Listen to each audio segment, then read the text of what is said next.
Hey guys, what's up everyone? Welcome back to the channel. This is Shivam Dwivedi and you are watching Prodex अड्डा।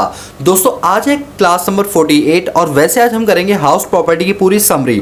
दोस्तों make sure आपने हमारी complete video lecture series देखी हो जिसके अंदर हमने इसी चैप्टर को बहुत ही डिटेल में और कॉम्प्रिहेंसिव वे में कराया है। बट आज की ये वीडियो हमारी कॉम्प्रिहेंसिव ना होकर बल्कि एक समराइज्ड वीडियो जिसके अंदर हम इस पूरी समरी को कंप्लीट करेंगे विद इन आवर। 1 घंटे के अंदर हम इस पूरे चैप्टर को कंप्लीट कर लेंगे। तो चलिए बिना टाइम को वेस्ट करें स्टार्ट करते हैं अपने पास income under the heads of house property. देखिए सबसे पहली बात करते हैं जो हमारे हाउस प्रॉपर्टी का जो सेक्शन है वो सेक्शन 22 से स्टार्ट होता है 27 पे खत्म होता है। तो जो 22 है वो कहलाता है हमारा चार्जिंग सेक्शन ऑफ सैलरी, जिसमें ये बताया जाता है कि कौन कौन सी income salary charging section of house property कि कौन कौन सी इनकम हाउस प्रॉपर्टी हेड में क्या होगी, हमारी टैक्स होगी। तो देखिए वैसे भी मैं आपको ये जानकारी के लिए बता दूं, जो भी हेड का पहला सेक्शन होता है ना वो हमेशा ही चार्जिंग सेक्शन होता है जो बताता है मेरे हेड में कौन कौन से इनकम को कवर किया जाता है। तो चलिए शुरू करते हैं। देखिए सेक्शन 22 हमें ये बताता है कि अगर मान लीजिए आपके पास कोई हाउस प्रॉपर्टी है और आपने उसको लेट आउट यानी किराए पर चढ़ाया है तो उससे आपको जो भी इनकम हो रही है वो आपकी income under the head of house property के अंदर कवर होगी, ठीक है। लेकिन उसके लिए बहुत जरूरी है असेसी का ऑनर होना। चलो इस बात को मैं आपको एग्जाम्पल से समझाता हूँ सो दैट आपको ज्यादा क्लियरिटी मिलेगी, ठीक है। चलिए एग्जांपल देखिए। एग्जाम्पल ये है कि यहाँ पर ये हमारे पास एक मिस्टर ए है, ठीक है।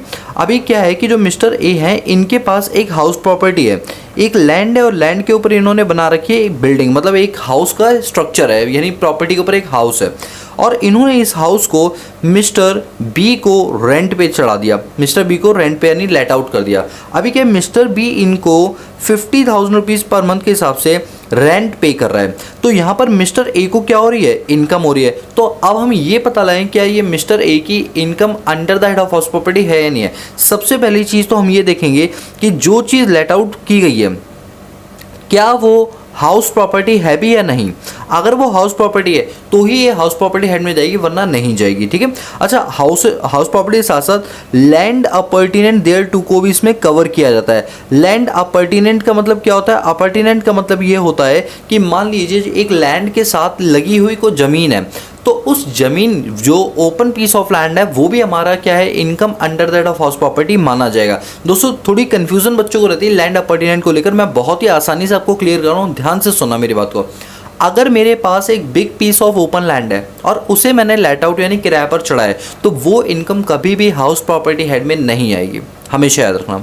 लेकिन अगर उस लैंड के ऊपर मैंने एक स्ट्रक्चर तैयार कर दिया, एक बिल्डिंग तैयार कर दी तो ये वाली income under the heads of house property आ जाएगी। अभी क्या होता है, बहुत आपने घर देखे होंगे कि बड़ा सा घर होता है और साइड में कुछ पार्किंग स्पेस होता है, स्विमिंग पूल होता है, गार्डन होता है, इन सब का किराया मिला के आपसे चार्ज किया जाता है। तो आपकी जानकारी के लिए बता दूं जो गार्डन है, जो आपका पार्किंग एरिया है, स्विमिंग पूल का एरिया, उसका जो किराया है वो भी आपका हाउस प्रॉपर्टी हेड में ही आएगा, वो अदर सोर्स में नहीं जाएगा। क्यों? क्योंकि वो हाउस प्रॉपर्टी तो नहीं है बट वो लैंड अपॉर्टिनेंट देयर टू है, लैंड के साथ, मेन लैंड के साथ अटैच की हुई जमीन, मतलब वो सेपरेट नहीं है, वो सब एक शायद कंबाइंड है। तो उस ओपन लैंड का भी जो किराया है ना दोस्तों वो भी हमारा हाउस प्रॉपर्टी हेड में जाएगा। लेकिन यही अगर मेरे पास big piece of open land होती है और मैंने उसको किराए पर चढ़ाई होती है तो वो अदर सोर्स में आता, वो हाउस प्रॉपर्टी में नहीं जाता, क्योंकि हाउस प्रॉपर्टी के लिए हाउस प्रॉपर्टी का होना जरूरी है, एक स्ट्रक्चर का होना बहुत ज़्यादा जरूरी है। इसके बाद जो असेसी है ना, अगर असेसी हमारा ऑनर है उस प्रॉपर्टी का तो ही ये हाउस प्रॉपर्टी में जाएगा। मान लीजिए असेसी उस पर रह रहा है बट वो ऑनर नहीं है तो लेकिन किराया उसी की जेब में जा रहा है तो भी वो हाउस प्रॉपर्टी हेड में टैक्स नहीं किया जाएगा। मैं आपको एक एग्जांपल देता हूँ। जैसे मान लीजिए मैं मेरे घर में रहता हूँ, मेरे घर में 3rd और 4th फ्लोर हमने किराए पर चढ़ाया, बाकी 1st 2nd पे हम खुद रहते हैं। हुआ ये कि प्रॉपर्टी मम्मी के नाम है बट किराएदार जो भी किराया देकर जाते हैं वो सब मेरे पास आते हैं, क्योंकि किराएदार यूपीआई करते हैं, मम्मी यूपीआई चलाती नहीं है तो सारा पैसा मेरे यूपीआई खाते में आ जाता है। तो क्या ये मेरी income under the head of house property बन जाएगी? Answer is no. क्यों? क्योंकि मेरे पास उस प्रॉपर्टी का ऑनरशिप राइट नहीं है। जो प्रॉपर्टी का मालिक है वही हमेशा ऑनर माना जाएगा और ऑनर की ही इनकम हाउस प्रॉपर्टी में टैक्स की जाती है। यानी हाउस प्रॉपर्टी में टैक्स के लिए आपका लेट आउट करना जरूरी है, वो भी किसको, हाउस प्रॉपर्टी को या लैंड अपॉर्चुनिटी देयरटू को। लेकिन अगर big piece of open land है वो इसमें कवर नहीं होगी। दूसरा असेसी क्या होना चाहिए, उसका ऑनर होना चाहिए। अगर ये दोनों की दोनों कंडीशन फुलफिल होती हैं तो जो इनकम कमाई गई वो income under the heads of house property के अंदर कवर हो जाएगा। बोलो क्लियर है। और यही बात हमारे चार्जिंग सेक्शन नंबर 22 बोलता है। आप ध्यान से देखिए, लाइन टू लाइन पढ़िए। The annual value of any property comprising of building and land appurtenant thereto of which the assessee is the owner is chargeable to tax under the heads of income from house property. क्या बोला गया है कि जो हमने income कमाई है अपनी एक साल के अंदर, एनुअल वैल्यू मतलब एक साल के अंदर, वो भी किससे कमाई है, किसी प्रॉपर्टी से कमाई है। यहाँ पर मेन हाईलाइट वाली चीज़ क्या है कि एक प्रॉपर्टी होनी चाहिए, एनी प्रॉपर्टी होनी चाहिए। अच्छा, प्रॉपर्टी के साथ साथ प्रॉपर्टी का मतलब क्या है, प्रॉपर्टी का मतलब बिल्डिंग भी है। प्रॉपर्टी का मतलब क्या है बताइए, बिल्डिंग भी है। अच्छा, प्रॉपर्टी का मतलब लैंड अपॉर्चुनिटी एंड देयरटू भी है, मतलब जो लैंड के साथ अटैच खाली एरिया है ना, वो भी हमारा क्या है, हाउस प्रॉपर्टी माना जाएगा।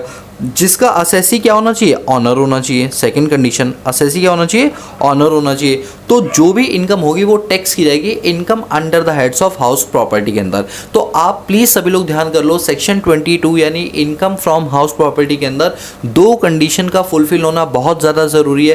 पहला तो वो एक हाउस प्रॉपर्टी होनी चाहिए। अगर वो खाली लैंड भी है तो चेक करो क्या वो लैंड अपॉर्चुनिटी एंड देयरटू है। अगर है तो वो इनकम फ्रॉम हाउस प्रॉपर्टी के अंदर जाएगी। अगर असेसी उसका क्या होगा, ऑनर होगा। तो बताइए, चार्जिंग सेक्शन 22 समझ आए। अब हम बात करते हैं इसकी कुछ एक्सेप्शंस की, मतलब जहां जहां पर हमारी ये इनकम हाउस प्रॉपर्टी इनकम नहीं मानी जाएगी। सबसे पहला पॉइंट है, if income is from cell purchase of house property it will be taxable under the of capital gain. देखिए क्या होता है कि कभी कभी हम लोगों ने लैंड एंड बिल्डिंग परचेज की होती है, बट किसी कारणवश हमें वो चीज़ बेचनी पड़ती है कुछ सालों के बाद। अगर उससे आपको कोई भी गेन होता है, कोई भी प्रॉफिट होता है, तो वो दोस्तों याद रखना हाउस प्रॉपर्टी हेड में नहीं जाएगी, क्योंकि हाउस प्रॉपर्टी हेड में सिर्फ रेंटल इनकम जाती है।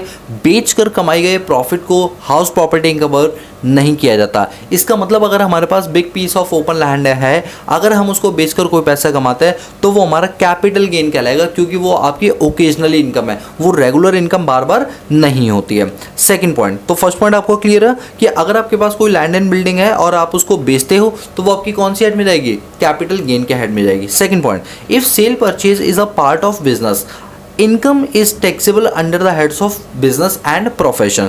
मान लीजिए आप एक प्रॉपर्टी डीलर वाले हैं और आप प्रॉपर्टी को खरीदते ही इसलिए हो ताकि आप उसे महंगे रेट पर भविष्य में बेच पाओ, तो ऐसे में आपने जो प्रॉपर्टी को बेचकर पैसा कमाया वो आपका कैपिटल गेन नहीं कहलाएगा, वो आपका धंधा यानी पीजीबीपी की इनकम कहलाएगी, profit and gains from business and profession कहलाएगा, क्योंकि आप उस चीज़ का बिजनेस करते हो। तो बताइए सेकंड पॉइंट समझ आया।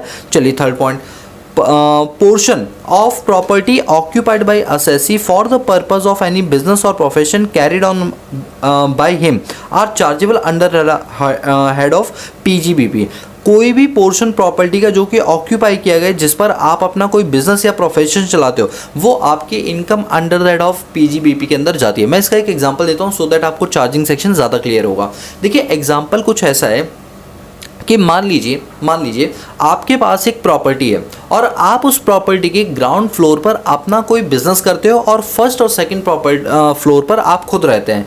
तो जो ग्राउंड फ्लोर पर आपने अपना बिजनेस शुरू किया, अपनी कोई दुकान खोली है या कोई भी चीज़ आपने वहाँ बुटीक वगैरह अपना ओपन किया है, इट मीन्स वो जो ग्राउंड फ्लोर है ना उसका जो भी किराया है, नॉमिनल रेंट जो भी है, वो आपका पीजीबीपी की इनकम मानी जाएगी। क्या मानेगी, पीजीबीपी, क्योंकि आप उस पर अपना क्या कर रहे हैं, बिजनेस कर रहे हैं। ठीक है, तो ये थर्ड पॉइंट भी हो गया। Fourth point, property of an assessee engaged in the business of letting out of property are chargeable under the head of PGBP. कोई ऐसी प्रॉपर्टी जिसका असेसी जो है वो उस पर इंगेज है, बिजनेस कर रहा है और लेटिंग आउट का उसका बिजनेस है, ये उसका चार्जेबल अंडर ऑफ पीजीबीपी हो जाएगा। मतलब कहने का, जैसे मान लीजिए एक प्रॉपर्टी डीलर है बट उस बंदे ने क्या किया, सेल परचेज का काम नहीं करता, वो काम ही यही करता है कि रेंट पर प्रॉपर्टीज़ को चढ़ाना। उसने कई सारी प्रॉपर्टीज़ खरीदी जिसको वो किराए पर चढ़ाता है, यानी उसने इस बिज़नेस को अपना एक बिज़नेस बना लिया, इस काम को अपना क्या बना लिया, एक बिज़नेस बना लिया। तो उससे होने वाली इनकम उसकी कौन से हेड में रहेगी, पीजीबीपी हेड के अंदर जाएगी। इसके बाद है अगर कोई पर्सन लेट आउट करता है लैंड जो कि असेंशियल पार्ट नहीं है बिल्डिंग का, मतलब वो बिल्डिंग से अलग है, सेपरेट है, तो ऐसे केस में जो इनकम टैक्स ही रहेगी वो अदर सोर्सेज में की जाएगी। मैं एक एग्जांपल देता हूँ। जैसे क्या है कि मेरे घर के बगल में ना एक लैंड है जो मेरी इस मेन बिल्डिंग से बिल्कुल अलग है, बट हाँ जस्ट अटैच तो है, बट वो मेरी बिल्डिंग का पार्ट नहीं है, वो एक सेपरेट बिल्डिंग मानी जाती है, सेपरेट यूनिट मानी जाती है। हुआ ये कि उसके ग्राउंड फ्लोर को तोड़वा के मैंने वहाँ पर क्या किया, एक प्लेन एरिया बना दिया और 4 दीवारी करके एक मेन गेट लगा दिया, और उस पर मैंने कहा ई रिक्शा वाले जितने लोग हैं वो मेरे पार्किंग के तौर पे इस जगह को इस्तेमाल कर सकते हैं, मुझे 1500 रुपये महीना किराए के रूप में देते रहे। अब ऐसे में जो मैंने इनकम कमाई लेटिंग आउट से, दोस्तों आपकी जानकारी के लिए बता दूं, ये इनकम फ्रॉम हाउस प्रॉपर्टी में कवर नहीं होगा। सर क्यों? क्योंकि यहाँ पर कोई हाउस प्रॉपर्टी एग्जिस्ट ही नहीं करती है। वो 4 दीवारी बिना छत की कोई हाउस प्रॉपर्टी नहीं कहलाएगी, वो तो एक टेम्परेरी स्ट्रक्चर है, इसलिए उससे होने वाली इनकम हमारी अदर सोर्स के इनकम में चली जाएगी। तो आपको समझ आ गया हो कि हाउस प्रॉपर्टी हेड के लिए पहली बात तो हाउस प्रॉपर्टी का होना ज़रूरी है और असेसी का ऑनर होना बहुत ज़्यादा ज़रूरी है। तो ये पॉइंट आपको क्लियर हो गए। इसके बाद 2-3 पॉइंट और, इससे आपकी जो अंडरस्टैंडिंग है ना वो और ज़्यादा डेवलप हो जाएगी।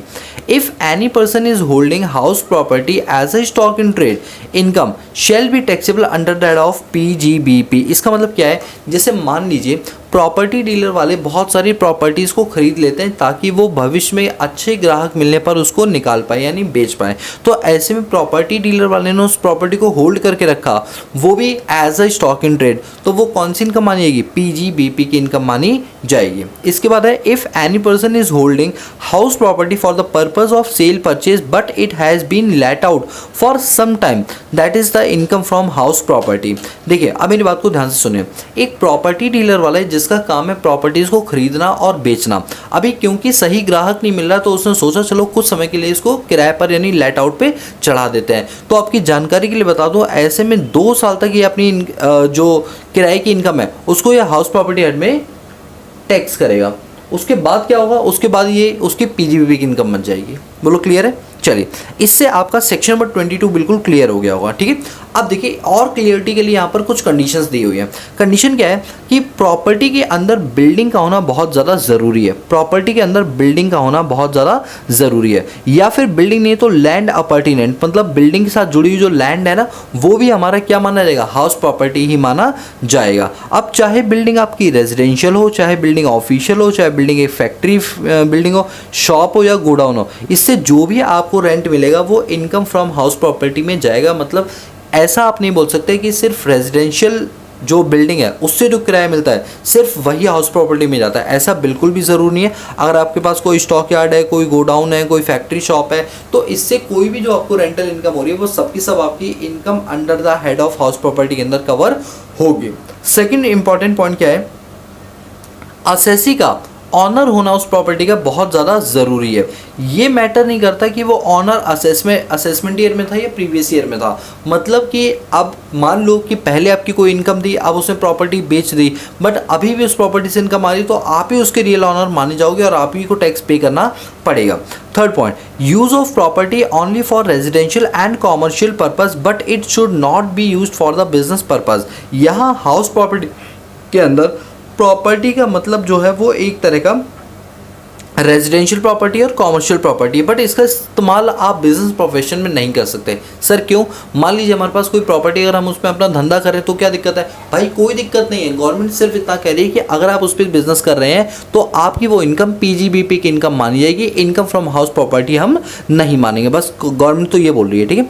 Fourth point, property held as stock in trade by assessee as a business और नॉन बिजनेस पर्पस टू। देखिए जो प्रॉपर्टी को आपने as a stock in trade रखा हुआ है, ठीक है, स्टॉक इन ट्रेड मतलब है कि भविष्य में आप उसको बेच सकते हैं, ठीक है, बट आप बेचोगे नहीं, तो अगर ऐसा कोई सीन है तो भी वो आपकी income under the head of house property ही मानी जाएगी। ठीक है। अच्छा एक बात बताओ, अगर मान लो किसी भी इंसान का बिजनेस है किराए पर चढ़ाने का, तो वो इनकम कौन सी इनकम मानी जाएगी? तो आपकी जानकारी के लिए बता दूं, अगर कोई असेसी इंगेज है बिजनेस लेटिंग आउट प्रॉपर्टी की, तो ये उसकी पीजीबीपी की इनकम के अंदर टैक्स कर दिया जाएगा।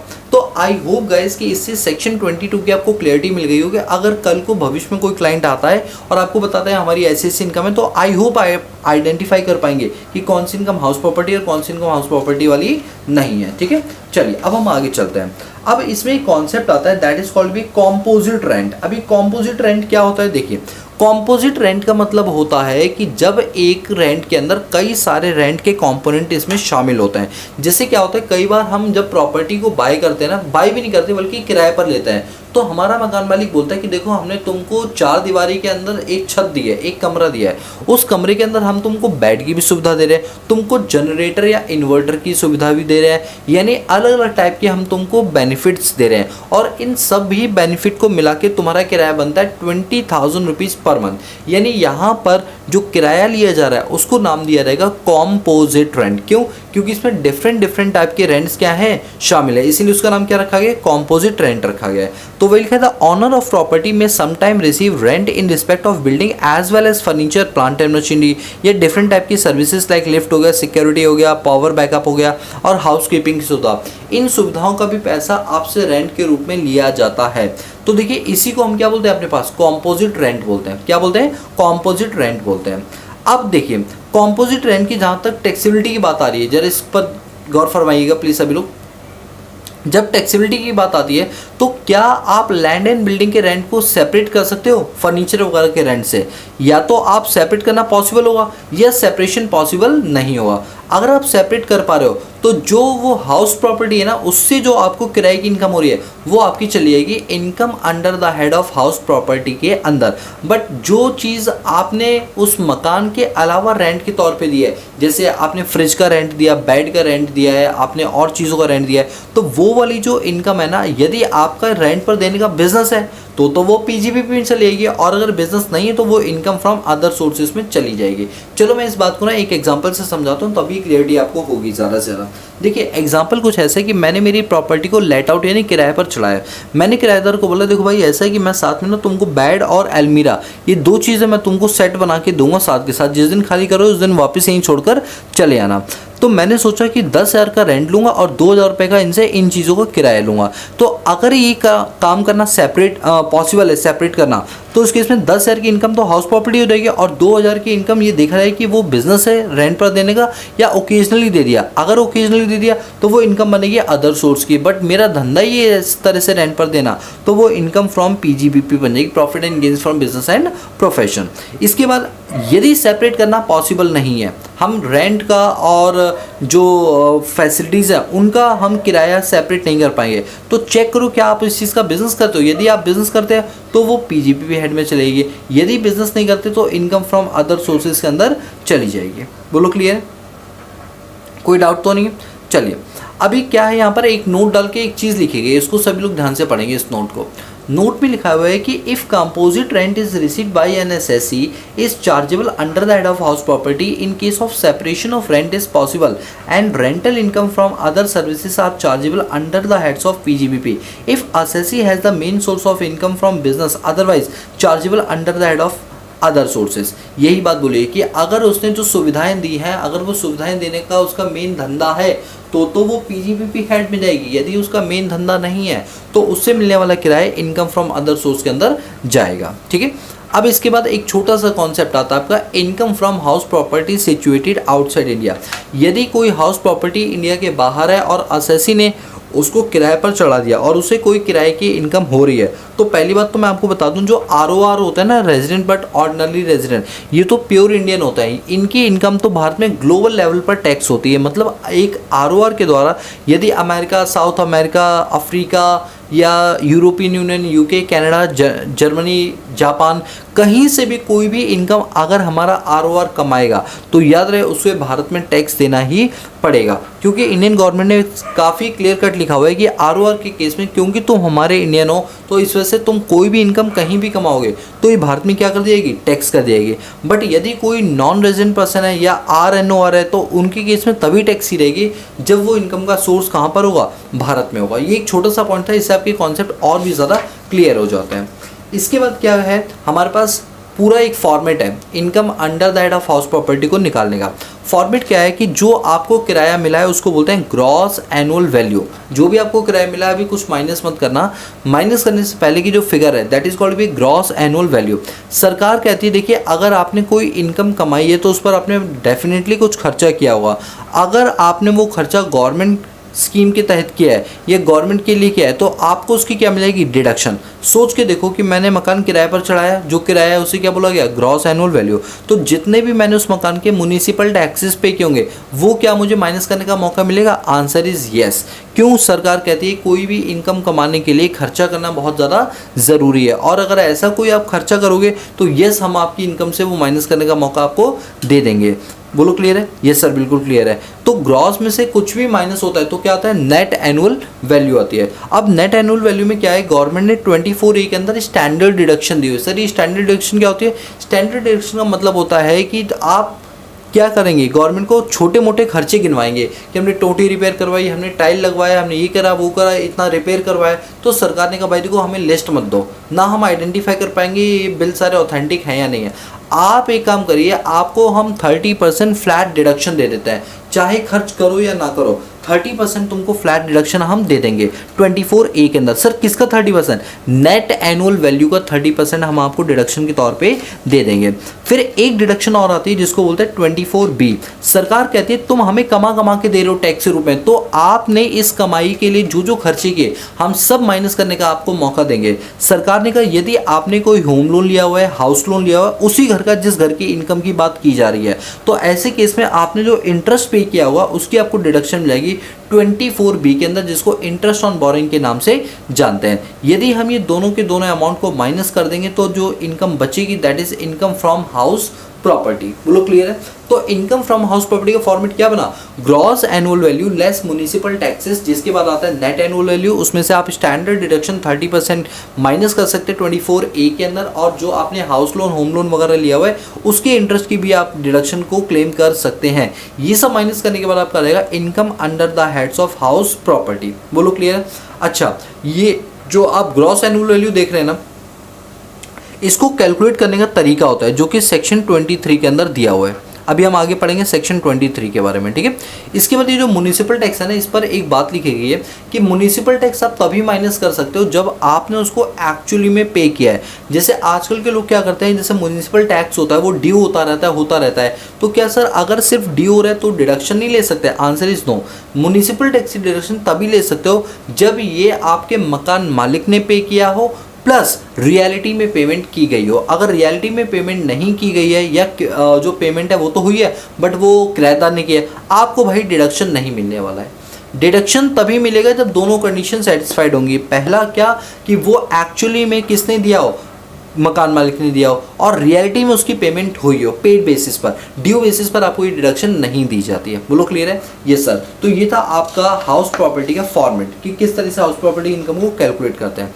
अब हम बात करते हैं जीवी की कैलकुलेशन के वक्त हमारे पास टाइप्स ऑफ रेंट आएंगे। रेंट कितने टाइप का होता है? तो रेंट एक होता है मार्केट रेंट, या जिसको हम फेयर रेंट के नाम से भी जानते हैं। अभी मार्केट या फेयर रेंट क्या होता है, जो आपकी प्रॉपर्टी है वैसे ही सेम एरिया में आप ही के जैसे घर को कितने पर किराए पर चढ़ाया गया है वो आप हमें बताओ, उसको हम बोलेंगे फेयर रेंट। क्या बोलेंगे? फेयर रेंट, जिसके दूसरे नाम भी होता है स्टैंडर्ड रेंट। बोलो क्लियर है? तो आप ही के एरिया में आप ही के जैसे मकान की जो कीमत रेंट की चल रही होगी उसी को नाम दिया जाएगा फेयर रेंट। दूसरा होता है हमारे पास म्युनिसिपल रेंट। ये वो रेंट होता है जो म्युनिसिपल कॉर्पोरेशन वाले जो होते हैं, आपके यहाँ पर जो लोकल अथॉरिटी होगी उस लोकल अथॉरिटी ने भी अपने रजिस्टर पे आपके घर की एक कीमत निकाली होगी, आपके घर की किराए की एक कीमत निकाली होगी, उसी को बोलते हैं म्युनिसिपल रेंट। क्या बोलते हैं उसको? Municipal rent. इसके बाद आता है स्टैंडर्ड रेंट। दोस्तों आपकी जानकारी के लिए बता दो, स्टैंडर्ड रेंट पूरे भारत में एप्लीकेबल नहीं होता है। ये सेलेक्टिव स्टेट्स के अंदर होता है जहाँ पर राज्य सरकारें बड़ी कंसर्न होती हैं मकान मालिक के द्वारा बढ़ा चढ़ा के रेंट लेने पर। इनकी बुनियादी इच्छा ये है कि कोई भी पर्सन मुंह मांगे रेट से आपसे रेंट चार्ज ना करे। तो इस वजह से सरकार ने standard rent, control of standard rent लेकर आए, जिसके अंदर ये बात बोली गई, रेंट कंट्रोल एक्ट के अंदर ये बात बोली गई कि आप मैक्सिमम रेंट कितना चार्ज कर सकते हो, मैक्स टू मैक्स। उससे ज़्यादा आप चार्ज ही नहीं कर सकते हो, तो वो कहलाता है आपका क्या, स्टैंडर्ड रेंट। यानी अगर आपसे कोई पूछे स्टैंडर्ड रेंट क्या होता है हाउस प्रॉपर्टी वाले चैप्टर में, तो आप बता देना कि जो हमारा रेंट कंट्रोल एक्ट है उसमें जो हमारे रेंट की वैल्यू दे रखी है that is called be standard rent. इसके बाद आता है एक्चुअल रेंट। एक्चुअल रेंट वो है कि जितने में आपने किराए पर मकान चढ़ाया होता है उसी को नाम दिया जाता है एक्चुअल रेंट का। इसका सेलेक्टेड रेंट भी है, एक्सपेक्टेड रेंट भी है, वो मैं आपको आगे बताऊंगा। अब बात करते हैं कि जो फॉर्मेट मैंने अभी आपको कराया था उसमें याद है अभी ग्रॉस एनुअल वैल्यू का जिक्र हुआ था। जस्ट जो अभी फॉर्मेट आपको कराया था income under the head of house property वाला, ये देखिए ये है ना इनकम हाउस प्रॉपर्टी कैसे निकालते हैं, तो इसमें ये देखिए जीवी लिखा हुआ है ना, तो जीवी कैसे निकालते हैं चलिए मैं आपको सिखाता हूँ। जीवी को निकालने के हमारे पास 3 स्टेप्स होते हैं। 3 स्टेप्स के अंदर हमारा जीवी निकल जाता है। 3 स्टेप क्या होते हैं, सबसे पहले स्टेप होता है FM, फेयर रेंट और म्युनिसिपल रेंट। जो भी दोनों में से हायर होगा हम उसको सेलेक्ट कर लेंगे, जो भी दोनों में से हायर होगा उसको सेलेक्ट कर लेंगे, और जो सेलेक्ट किया रहेगा उसी को क्या नाम देंगे, सेलेक्टेड रेंट का नाम देंगे। क्या नाम देंगे, सेलेक्टेड रेंट का नाम देंगे। हम सेलेक्टेड रेंट को स्टैंडर्ड रेंट से क्या करेंगे, कंपेयर करेंगे। अब वैसे सरकार की इच्छा तो यही थी कि दोनों में से हायर उठाते ताकि इनकम ज़्यादा थी तो टैक्स ज़्यादा देना पड़ता, बट ये स्टैंडर्ड रेंट सरकार के ही द्वारा बनाई गई जिसमें मैक्सिमम सीलिंग लिमिट है, तो सरकार चाहकर भी दोनों में हायर नहीं उठा पा रही है। सरकार इस वाली लिमिट से ज़्यादा नहीं जा सकती, इसलिए क्या लिखा गया, लोअर को लिखा गया। जो भी दोनों में से लोअर होगा उसको बोलेंगे एक्सपेक्टेड रेंट। एक्सपेक्टेड का मतलब है सरकार के हिसाब से आपके मकान का जो रेंट है वो इतना डिसाइड किया गया, जिसको क्या नाम दिया गया, एक्सपेक्टेड रेंट। हम एक्सपेक्टेड रेंट को एक्चुअल रेंट के साथ कंपेयर करते हैं और ये पता लगाते हैं कि उसका रियलिटी में जीवी कितना होगा। तो एक्सपेक्टेड रेंट को एक्चुअल रेंट से कंपेयर करके जो भी हायर होगा वो हम निकालेंगे और उसी को बोलेंगे ग्रॉस एनुअल वैल्यू। तो जीवी को निकालने के अपने पास 3 स्टेप होता है, FMSSEA, FMSSEA, higher lower higher, higher lower higher, FMSSEA। FM मतलब फेयर रेंट, म्युनिसिपल रेंट, दोनों में से क्या उठा लो, हायर उठा लो। जो भी हायर है उसको क्या बोलेंगे हम, सेलेक्टेड रेंट। सेलेक्टेड रेंट को कंपेयर करो स्टैंडर्ड रेंट से, जो भी लोअर होगा वही बन जाएगा हमारा एक्सपेक्टेड रेंट। हम एक्सपेक्टेड रेंट को कंपेयर करेंगे एक्चुअल रेंट से, जो भी दोनों में से हायर होगा वो बन जाएगा हमारा ग्रॉस एनुअल वैल्यू। तो इस तरीके से हम अपने पास क्या निकालते हैं, ग्रॉस एनुअल वैल्यू को फाइंड आउट करते हैं, GAV जिसे बोलते हैं। ठीक है, चलो इसके बाद आगे चलते हैं। ये हमने अपनी मेन क्लास के अंदर ना क्वेश्चंस किए थे। अब दोस्तों यहाँ पर तो ये रिविजनरी सीरीज है इसलिए मैं ये क्वेश्चन आपको नहीं करा पाऊंगा। ठीक है, अगर आपको करने है तो प्लेलिस्ट में जाओ, ये सारे के सारे क्वेश्चन आपको वहाँ पर मिल जाएंगे विद सोल्यूशन के साथ, और आपको हर एक चीज़ कराई हुई भी है। ठीक है, चलो तो ये हो गया आपका क्वेश्चन नंबर 1, क्वेश्चन नंबर 2। इसके बाद हम आगे चलते हैं। चलिए section number 23 computation of gross annual value. अभी इस क्या है ना कि जो जीवी अभी हमने निकालना सीखा था, अभी आपने वो स्टेप्स देख रहे हैं, FMSSEA मतलब फेयर रेंट को स्टैंडर्ड रेंट से कंपेयर किया, सेलेक्ट हायर किया। अब जीवी डिफरेंट केसेस होते हैं। एक हमारा सेक्शन 23 सबसेक्शन 1 क्लॉज A या फिर सेक्शन 23 सबसेक्शन 1 क्लॉज B।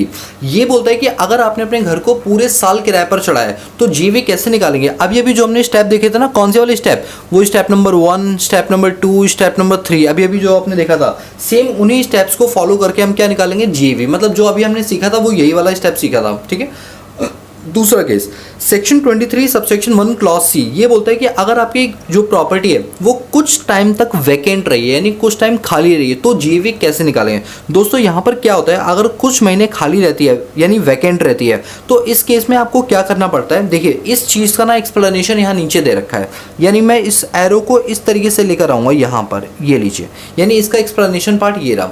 देखिए इसमें ये बोला गया है सेक्शन 23 सबसेक्शन 1 क्लॉज C में कि देखिए पहले तो ऐसा है कि स्टेप नंबर 1 और step number 2 as it is रहेंगे। तो मैं यहाँ पर लिख देता हूँ स्टेप नंबर 1 एंड 2, ये दोनों के दोनों स्टेप्स क्या रहने वाले हैं, सेम रहने वाले हैं। ठीक है, इसका जो स्टेप नंबर 3 होता है ना, जिसमें हम एक्सपेक्टेड रेंट को कंपेयर करते हैं एक्चुअल रेंट से, स्टैंडर्ड एक्सपेक्टेड रेंट को किससे कंपेयर करते हैं, एक्चुअल रेंट से। तो देखिए आप क्या करेंगे, माना कि साल में कुछ महीने आपका घर खाली था, कुछ महीने खाली था, आप एक काम करिए, आप अपना एक्चुअल रेंट में ना वो मंथ माइनस मत करो, पूरे 12 महीने का निकाल लो, पूरे 12 महीने का निकाल लो। यदि एक्चुअल रेंट पूरे 12 महीने का और एक्सपेक्टेड तो वैसे भी 12 महीने का होता है, अगर ऐसे में एक्सपेक्टेड रेंट बढ़ा है इसका मतलब एसएससी झूठ बोल रहा है। तो ऐसे केस में जो जीवी लिया जाएगा वो एक्सपेक्टेड रेंट को मान लिया जाएगा, एक्चुअल रेंट को जीवी कंसीडर नहीं करेंगे। वहीं दूसरी तरफ अगर आपने जो 12 महीने की कैलकुलेशन की एक्चुअल रेंट की वो बड़ी आ रही है और सरकार की बताई हुई वैल्यू एक्सपेक्टेड रेंट क्या आ रही है, छोटी आ रही है, इसका मतलब सरकार समझेगी देखो सामने वाला कितना ईमानदार है, तो इसलिए आपका जीवी बन जाएगा जो आपका एक्चुअल रेंट है, और उस एक्चुअल रेंट के अंदर से जो वैकेंसी वाला पार्ट है वो आप क्या कर सकते हैं, माइनस कर सकते हैं। तो यहाँ पर जीवी बनेगा एक्चुअल रेंट इनटू में 12 महीने माइनस वैकेंट, जो जितने भी टाइम तक के लिए वैकेंट रहा वो आप क्या कर सकते हैं, यहाँ से माइनस कर सकते हैं। बोलो क्लियर हुआ? तो ये था आपका सेक्शन 23 सबसेक्शन 1 क्लॉज सी। ठीक है, इसके बाद आता है section 23 subsection 2 in case of self occupied property. देखिए मान लीजिए कि आपके पास मल्टीपल प्रॉपर्टीज हैं और उस प्रॉपर्टी में आप खुद रहते हैं, तो देखो सरकार ने बहुत ही अच्छे से क्लियर किया हुआ है कि अगर आपकी सेल्फ ऑक्यूपाइड प्रॉपर्टी है तो 2 प्रॉपर्टीज को हम सेल्फ ऑक्यूपाइड मानेंगे, बाकी सबको हम ये मान लेंगे कि आपने किराए पर चढ़ाया है, deem to be let out का कॉन्सेप्ट मान लेंगे। सर समझे नहीं, एक एग्जांपल दो। मैं एग्जांपल देता हूँ। जैसे मान लो आपकी 5 प्रॉपर्टी है और आप पांचों को आपने किराए पर नहीं चढ़ाया, आप पांचों प्रॉपर्टी को खाली रखते हो या खुद उसमें रहते हो, तो सरकार ने कहा देखो ऐसा है, अगर तुम इस तरीके से काम करोगे तो बड़ी दिक्कत हो जाएगी। हो सकता है तुमने घर किराए पर चढ़ाओ लेकिन सरकार को बोल दो तुम खुद उस घर में रहते हो। तो ऐसे केस में सीबीडीटी ने एक कॉन्सेप्ट निकाला कि 2 घर यानी 2 हाउस तो आप सेल्फ ऑक्यूपाइड बना सकते हो, लेकिन 2 से जो ज़्यादा घर होंगे उनको हम मानेंगे कि वो किराए पर चढ़े हैं, deemed to be let out, और हम अपनी वैल्यू के हिसाब से उसकी जीवी बना के उसको टैक्स कर देंगे। मतलब सर आप ये कहना चाहते हो कि एक्चुअली में उतनी इनकम हम कमा नहीं रहे बट सरकार मानेगी कि उतनी इनकम कमाई जा सकती है? जी हाँ बिल्कुल, इसीलिए मैंने आपको पहले ही बताया था कि जो हाउस प्रॉपर्टी इनकम है ये नोशनल बेस पर टैक्स की जाती है। नोशनल समझते हो कि उस मकान से इतना कमाया जा सकता था, आपने नहीं कमाया ये आपकी गलती है, बट हम आपकी वो इनकम मान लेंगे ना होते हुए भी। इसीलिए अकेले 5 हेड में हाउस प्रॉपर्टी का हेड नोशनल बेस पर चार्ज होता है, बाकी सभी इनकम तो एक्चुअल बेस पर होती है कि एक्चुअली में होगी तभी वो टैक्स की जाएगी।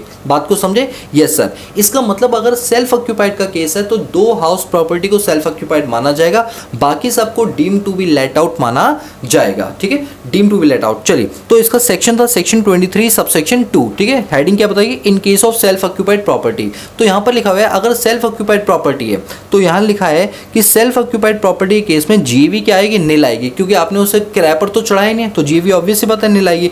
अगर जीवी नील है तो म्युनिसिपल टैक्स पे करने के बावजूद भी हम उसकी डिडक्शन नहीं देंगे, क्योंकि आप कुछ कमा के नहीं दे रहे हो, इसलिए म्युनिसिपल टैक्स क्या आएगा? आपका 0 आएगा, जिस वजह से आपका एनएवी भी क्या आएगा? 0 ही आएगा, और 24A की डिडक्शन नहीं मिलेगी, सिर्फ 24B की डिडक्शन मिलेगी। और साफ साफ लिखा है सिर्फ 2 घर तक ही हम सेल्फ ऑक्यूपाइड मानेंगे। अगर 2 से ज़्यादा घर मान लीजिए सेल्फ ऑक्यूपाइड है फिर भी हम उनको deem to be let out मान लेंगे, और उस केस में जो जीवी लिया जाएगा वो लिया जाएगा एक्सपेक्टेड रेंट, क्योंकि एक्चुअल रेंट तो है नहीं भाई। आप बोले हो आपकी 5 प्रॉपर्टी किराए पर है तो 2 को तो हम सेल्फ ऑक्यूपाइड मान लेंगे, सॉरी 5 प्रॉपर्टी आपकी सेल्फ ऑक्यूपाइड है, आप ऐसा बोल रहे हो, तो 2 प्रॉपर्टी को सेल्फ ऑक्यूपाइड मान लेंगे और 3 को deem to be let out मानेंगे, और जिनको हम deem to be let out मानेंगे उसकी जीवी आपके हिसाब से तो कुछ भी नहीं, बट सरकार अपने हिसाब से जो एक्सपेक्टेड रेंट निकालेगी उसी को जीवी मान लेगी। बोलो क्लियर है? यस सर बिल्कुल क्लियर है। इसके बाद हमारे पास अगला सेक्शन आता है, that is section 23 subsection 3 where a house property let out for part of the year and self occupied for part of the year. कुछ समय तक प्रॉपर्टी लेट आउट थी और कुछ समय तक आपकी प्रॉपर्टी सेल्फ ऑक्यूपाइड थी। जैसे मान लीजिए साल में 12 महीने हैं तो 10 महीने आपने उसे किराए पर चढ़ाया, 2 महीने आप उसमें खुद रहे हो, तो ऐसे केस में क्या होगा? आपको पूरी प्रॉपर्टी को यही मान के टैक्स करना है कि ये पूरी प्रॉपर्टी पूरे साल भर क्या थी? किराए पर चढ़ी हुई थी। तो इस केस में जीवी कैसे निकालेंगे? वही एक्सपेक्टेड रेंट और एक्चुअल रेंट जो भी पूरे विच एवर इज हायर होगा, और खास बात है कि पूरे एंटायर ईयर का निकालेंगे। ऐसा नहीं करेंगे कि जितने महीने किराए पर चढ़ी उतने महीने के हिसाब से निकालेंगे, नहीं, पूरे साल का ही निकालेंगे। किसका निकालेंगे? पूरे साल का निकालेंगे। इसके बाद हमारा अगला सेक्शन आता है, दैट इज सेक्शन 23 सबसेक्शन 3। अच्छा ये तो हो गया। Section 23 subsection 4 in case of deemed to be let out, कि मान लो ये माना जाएगा कि deemed to be let out. तो अभी अभी हमने केस पढ़ा था, कौन सा? ये वाला। इस वाले केस में मैंने आपको बताया था कि deem to be let out वाला जो केस है कि 2 हाउस प्रॉपर्टी तक सेल्फ ऑक्यूपाइड बनाएंगे, उसके बाद वाली जितनी भी प्रॉपर्टीज हैं उसको डीएलओ मान लेंगे, deem to be let out मान लेंगे। तो वही बात यहाँ पर लिखी हुई है deem to be let out के केस में, क्या कि इन केस ऑफ, अच्छा यहाँ पर क्या है, excess of 2 house property, 2 house property से अगर ज़्यादा है तो बची हुई प्रॉपर्टी को deem to be let out मान लेंगे और जीवी बना देंगे एक्सपेक्टेड रेंट को, क्योंकि एक्चुअल रेंट तो कुछ है ही नहीं, तो एक्सपेक्टेड रेंट को ही क्या बनाना पड़ेगा? हमें ग्रॉस एनुअल वैल्यू बनाना पड़ेगा। ठीक है, इसके बाद अगला सेक्शन क्या है? अगला section 23 subsection number 4 in case of, अच्छा ये तो कर लिया मैं, 23 subsection 5 in case of house property is held as a stock in trade. देखिए यहाँ पर क्या लिखा हुआ है, जैसे मान लीजिए आपने कोई हाउस प्रॉपर्टी रखी हुई है बेचने के पर्पज से, आपका काम है प्रॉपर्टीज़ को बेचने का, ठीक है। अब जैसे आप एक ठेकेदार हो, आपने प्रॉपर्टी बनाई, प्रॉपर्टी को बना लेने के बाद जब उसका कंप्लीशन सर्टिफिकेट आपको आपके आर्किटेक्ट से मिल जाएगा, उस समय से लेकर 2 साल तक अगर वो प्रॉपर्टी बिक जाती है तो उन 2 सालों का आप जीएवी निल ले लेना। लेकिन अगर 2 साल तक प्रॉपर्टी नहीं बिकी है तो फिर उस केस में उस प्रॉपर्टी को deemed to be let out मान लेंगे। क्या मान लेंगे? Deemed to be let out. इसका मैं आपको एक एग्जांपल देता हूँ सो दैट ज़्यादा आपको क्लियरिटी हो पाएगी। एग्जांपल कुछ ऐसा है कि जैसे एक कॉन्ट्रैक्टर है, उसने, ये लीजिए यहाँ लिख देता हूँ, एक कॉन्ट्रैक्टर है, ठीक है, ये एग्जाम्पल लिया मैंने। एक कॉन्ट्रैक्टर है, उसने क्या किया, 15 अगस्त 2024 को एक प्रॉपर्टी बना के खड़ी कर दी, खड़ी कर दी। अब इसने एक वैल्यूअर को बुलाया और वैल्यूअर से यानी आर्किटेक्ट को बुलाया और उसको बोला जरा मेरी प्रॉपर्टी को देखकर बताओ ये प्रॉपर्टी आपके हिसाब से पूरी कंस्ट्रक्शन कंप्लीट हो गई है नहीं हो गई है। तो आर्किटेक्ट ने उसका कंप्लीशन सर्टिफिकेट उसको थमा दिया और ये जो कंप्लीशन सर्टिफिकेट है ना, ये आर्किटेक्ट ने उसको दिया 1 सितंबर 2024 और उसने कहा यस आपकी प्रॉपर्टी 100% बनकर तैयार हो चुकी है, ठीक है, 100% आपकी प्रॉपर्टी बनकर तैयार हो चुकी है, कंप्लीशन सर्टिफिकेट उसे मिल गया है। अब इस केस में क्या होगा कि जो कंप्लीशन सर्टिफिकेट उसे 1/9 को मिला है ना, यहाँ से 2 साल काउंट किए जाएंगे। अगर हम 2 साल काउंट करें तो 1/9/2025 और 1/9/2026, ये जो 2 साल हमें मिले, 2 ईयर्स मिले, यानी अगर मैंने मेरी प्रॉपर्टी, क्योंकि मैं कॉन्ट्रैक्टर हूँ, मकान बेचने का काम है, अगर मैंने मेरी प्रॉपर्टी 1/9/2026 तक बेच दी तो ठीक है, कोई दिक्कत वाली बात नहीं है। यानी अगर मैंने 1/9/2026 के अंदर प्रॉपर्टी बेच दी तो इन 2 सालों के लिए मेरी प्रॉपर्टी की जीवी को निल माना जाएगा, म्युनिसिपल टैक्स माइनस करने का मौका नहीं मिलेगा, मतलब मेरा कोई इनकम नहीं माना जाएगा। बट यदि 2 साल तक प्रॉपर्टी नहीं बिकी, मतलब 1/9/2026 तक प्रॉपर्टी नहीं बिकी, तो उसके बाद, यानी कि ये देखो मैं यहाँ पर एक लाइन ड्रॉ कर रहा हूँ, सभी लोग ध्यान देना, 1/9/2026, ये है 1/9/2026। अगर इससे पहले यानी जो 2 साल है, यहाँ पर आपकी जीएवी को निल माना जाएगा, यानी 0 माना जाएगा। बट यदि आप यहाँ तक वो काम नहीं कर पाए, आपकी प्रॉपर्टी नहीं बिकी, तो उसके बाद आपकी प्रॉपर्टी को deemed to be let out मान लिया जाएगा और जीएवी माना जाएगा एक्सपेक्टेड रेंट को और आपको टैक्स देना पड़ेगा। याद रखना, 2 सालों तक सरकार आपको छूट दे रही है, 2 साल बहुत होते हैं आपकी प्रॉपर्टी का अच्छा ग्राहक मिलने के लिए, और अगर नहीं मिल पा रहा तो फिर हम उस प्रॉपर्टी को deemed to be let out मान लेंगे। ये कॉन्सेप्ट बहुत इंपॉर्टेंट कॉन्सेप्ट था, इसलिए यहाँ पर मैंने इसका एग्जाम्पल दिया है, ठीक है। चलिए, वही लिखा हुआ है, इन केस ऑफ जीवी of such house property shall be nil, this benefit would be available for the period of 2 year. ये बेनिफिट आपको सिर्फ कितने सालों के लिए मिलेगा? सिर्फ और सिर्फ 2 सालों के लिए मिलेगा, from the end of financial year in which certificate is completed. और लो, अच्छी बात लो, ये यहां से नहीं काउंट होगा, जिस साल सर्टिफिकेट मिला उस साल के आखिर से, यानी 31/3/2025। भाई ये इसका फाइनेंशियल ईयर खत्म कब होगा? 31/3/2025। यहां से 2 साल काउंट किए जाएंगे, यानी 31/3/2026, 31/3/2027। यानी आपका घर बिक जाना चाहिए, यानी ये वाली डेट्स आपके लिए इररिलेवेंट हो गई। दोस्तों ये थोड़ा गलत हो गया, इधर आ जाओ।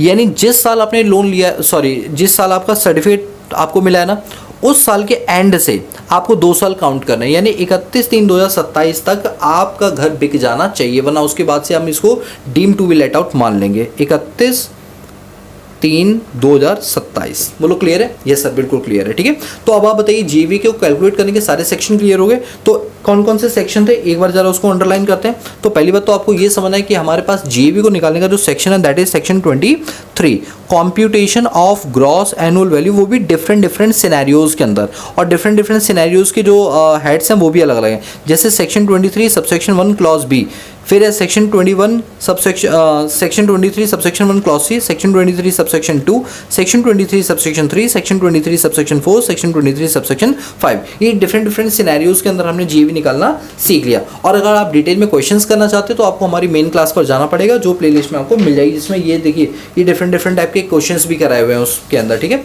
बट चलिए कोई बात नहीं, क्योंकि समरी वीडियो तो मैं इसमें क्वेश्चंस डिस्कस नहीं कर सकता। इसके बाद अब हम आते हैं ट्रीटमेंट ऑफ अनरियलाइज्ड रेंट। ये क्या होता है? इसके लिए सेक्शन यूज होता है सेक्शन 23 सबसेक्शन 1। लीजिए, पहले मार्क कर लेते हैं ट्रीटमेंट ऑफ अनरियलाइज्ड रेंट। दोस्तों बहुत से बच्चे मुझसे पूछ रहे थे कि सर ये आपके हैंड रिटन नोट्स जो होते हैं ये हमें मिल सकते हैं। दोस्तों यस, मैंने ये सभी के लिए फ्री ऑफ कॉस्ट रखे हैं। अगर आप लेना चाहते हैं तो इसी वीडियो के डिस्क्रिप्शन बॉक्स में टेलीग्राम चैनल जिसका नाम है प्रोटैक्स अड्डा, उसका लिंक दिया हुआ है, आप उस चैनल को ज्वाइन कर लो। ज्वाइन करने के बाद आपको सारी अपडेट और सारे के सारे नोट्स फाइल्स वाले ऑप्शन में मिल जाएंगे। वहाँ से सीधा डाउनलोड करो, प्रिंट आउट निकालो और अपनी पढ़ाई को शुरू कर दो। वजह है कि लिखने के टाइम अपनी खराब मत करिए, ठीक है। नोट्स मैं आपको सभी के सभी चैप्टर के दे दूंगा, बल्कि उस चैनल के अंदर जो हमारा टेलीग्राम चैनल है उसके अंदर आपको हमारे इनकम टैक्स के, जीएसटी के और ऑडिट्स वगैरह के इन सब के नोट्स मिल जाएंगे। हो सकता है जिस वक्त आप इसको डाउनलोड कर रहे हो उस वक्त वो नोट्स अपलोड ना हुए, बट कुछ टाइम के अंदर नोट्स अपलोड हो जाएंगे, ठीक है। चलिए अभी ये क्या है, ट्रीटमेंट ऑफ अनरियलाइज्ड रेंट। दोस्तों क्या होता है, कभी कभी आपने बीते कुछ सालों के अंदर अपना मकान किराए पर चढ़ाया होता है और आपका किराएदार आपको उस समय पर किराया नहीं देता है और कुछ सालों के बाद उसको लगता है कि मुझे किराया दे देना चाहिए और आपको वो किराया मिल जाता है जिसको आपने एक तरह से बैड डेट डिक्लेयर कर दिया था। आपने मान लिया था कि ये रेंट अब मिलने वाला नहीं है, यानी उन सालों में आपने इसको अनरियलाइज्ड रेंट मान लिया। बट क्या हुआ, आपके किराएदार ने वो रेंट आपको वापस कर दिया, यानी अब आपको आपका किराया वापस मिल चुका है, आपको रियलाइज्ड हो गया है अपना अनरियलाइज्ड रेंट।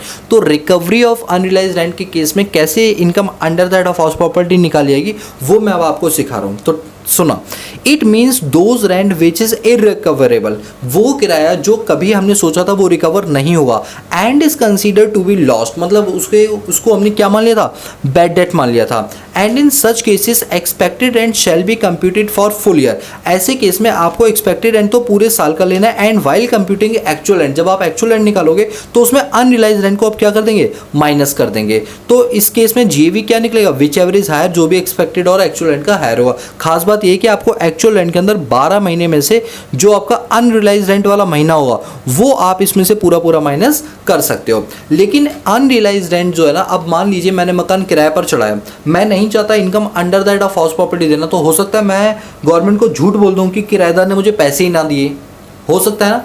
लेकिन गवर्नमेंट ने कहा देखो हम पागल नहीं बनेंगे, हम ये बात तुम्हारी तब मानेंगे जब तुम्हारे पास रूल नंबर 4 के 4 कंडीशंस फुलफिल हो रही हैं। ये रूल नंबर 4 क्या होता है सर, देखिए हमारे पास इनकम टैक्स रूल है, ध्यान से सुनिए मैं क्या बोल रहा हूँ। हमारे पास एक तो है इनकम टैक्स एक्ट और एक है इनकम टैक्स रूल 1962, जो हमें बताता है किसी काम को कैसे करना है, ये कैसे पर फोकस करता है। एक्ट तो बताता है क्या करना है क्या नहीं करना, बट रूल बताते हैं कि उस काम को कैसे करना है। तो इनकम टैक्स रूल 1962 के रूल नंबर 4 में लिखा हुआ है कि अनरियलाइज्ड रेंट आप कब मानेंगे, जब 4 कंडीशंस फुलफिल होंगी। सबसे पहली condition, tenancy must be bona fide. Must be bona fide का मतलब ये होता है, बोनाफाइड का मतलब ये होगा कि जब आपने मकान को किराए पर दिया तब आपको पता नहीं था कि आपका किराएदार जो है वो निठल्ला नालायक है, चोर किस्म का इंसान है कि वो आपका किराया नहीं देगा। आपको इस बारे में कोई जानकारी नहीं थी, यानी जिस वक्त आपने किराए पर दिया आपको लगता था ये तो भला मानस इंसान है, ये क्या ही मेरा कुछ बिगाड़ लेगा, तो इसका मतलब उस वक्त टेनेंसी बोनाफाइड मानी जाएगी। तो पहला पॉइंट हो गया टेनेंसी मस्ट बी बोनाफाइड। दूसरा पॉइंट है आपके पास कि जब असेसी ने आपको आपका किराया नहीं दिया, तो मान लीजिए हो सकता है आपने उसको अपनी दूसरी कोई लैंड एंड बिल्डिंग किराए पर दे रखी हो, तो प्लीज़ उससे जहां पर वो अभी रह रहा है वो और आपके अगर और किसी प्रॉपर्टी पर भी उसका कोई कब्जा है जहां वो रहता है, उन सभी प्रॉपर्टी से उसको भगा दो। जब पता है कि वो इस प्रॉपर्टी का किराया नहीं दे रहा तो इसका मतलब है वो दूसरी प्रॉपर्टी का भी किराया या तो नहीं दे रहा होगा या देने की इंटेंशन उसकी नहीं होगी, तो सभी से उसको खाली करवा दो। यानी जो डिफॉल्टर है ना असेसी, उसको रिमूव करो अपनी सारी की सारी हाउस प्रॉपर्टी से, उसको तुरंत रफा दफा कर दो, निकाल दो, ठीक है। सेकंड हो गया। Third case, the assessee has taken legal steps for the recovery of rent. Assessee को ना लीगल स्टेप्स लेने। सर लीगल स्टेप में क्या होगा, जैसे पुलिस के पास आप जाके एफआईआर लिखवाओ कि इस किराएदार ने मेरा रेंट नहीं दिया, मांगता तो देता नहीं, धमकी देता है, जो भी कुछ है, तो असेसी के द्वारा एक लीगल स्टेप्स लेना बहुत ज़्यादा ज़रूरी है। और चौथा पॉइंट ये है कि कभी कभी ऐसा भी होता है कि कोर्ट केस करना ना बड़ा महंगा सौदा होता है। मान लीजिए मुझे किसी से 20 हज़ार का किराया लेना था, अब उसके लिए मैं कोर्ट केस करूंगा तो उससे ज़्यादा तो कौन ले लेगा, वकील लोग ले लेंगे और टाइम वेस्ट होगा अलग। तो ऐसे में मैं असेसिंग ऑफिसर या इनकम टैक्स ऑफिसर को बोलूँगा सर आप भी जानते हैं इन केसेस में टाइम वेस्ट होता है, तो मैंने इसलिए कोई कंप्लेंट नहीं की, बट आप समझ जाओ कि मैंने क्यों नहीं की। तो अगर असेसिंग ऑफिसर सेटिस्फाइड हो जाता है इन सभी बातों से, तब आप उसको अपने एक्चुअल रेंट से माइनस कर सकते हो, यानी तब माना जाएगा अनरियलाइज्ड रेंट, उससे पहले वो अनरियलाइज्ड रेंट नहीं माना जाएगा। बोलो क्लियर है बात?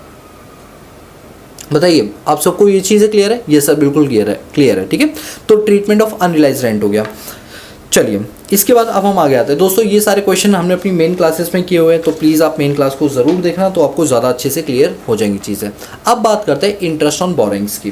देखिए जीएवी की कैलकुलेशन करते वक्त आपने देखा होगा क्या आता था, gross annual value less municipal taxes, क्या आता था फिर एनएवी माइनस करते थे section 24A that is standard deduction 30% of NAV, और 24B माइनस करते थे इंटरेस्ट ऑन बोरिंग। यानी अगर आपने कोई हाउस लोन लिया है या होम लोन लिया है, उस पर जो आप ब्याज पे करोगे उस ब्याज की आपको क्या मिल जाएगी, पूरी डिडक्शन मिल जाएगी।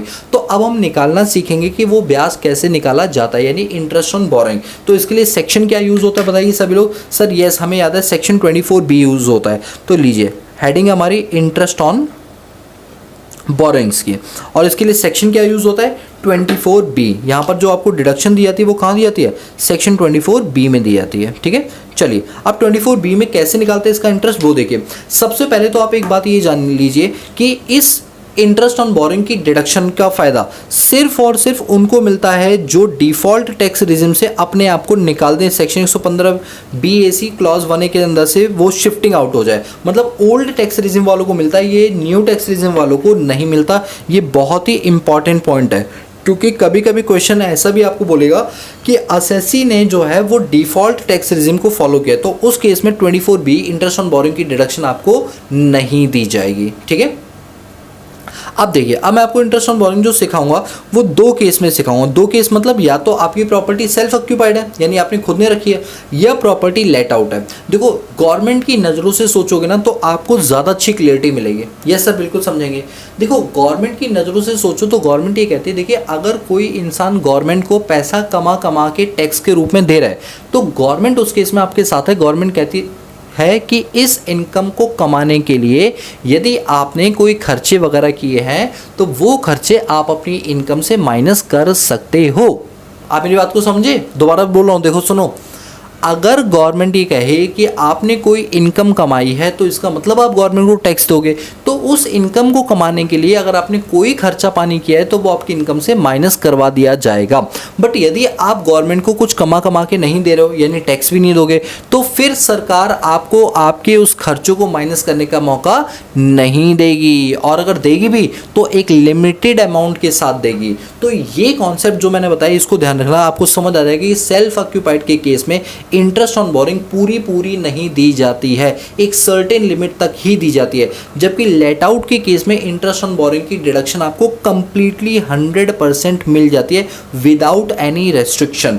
यानी इसके अंदर आपका ये वाला पॉइंट जानना बहुत ज़्यादा ज़रूरी है कि सेल्फ ऑक्यूपाइड के केस में रेस्ट्रिक्शंस होती हैं और कंडीशंस होती हैं। लेट आउट के केस में 100% अमाउंट की आपको क्या मिल जाती है, डिडक्शन मिल जाती है। बोलो क्लियर है?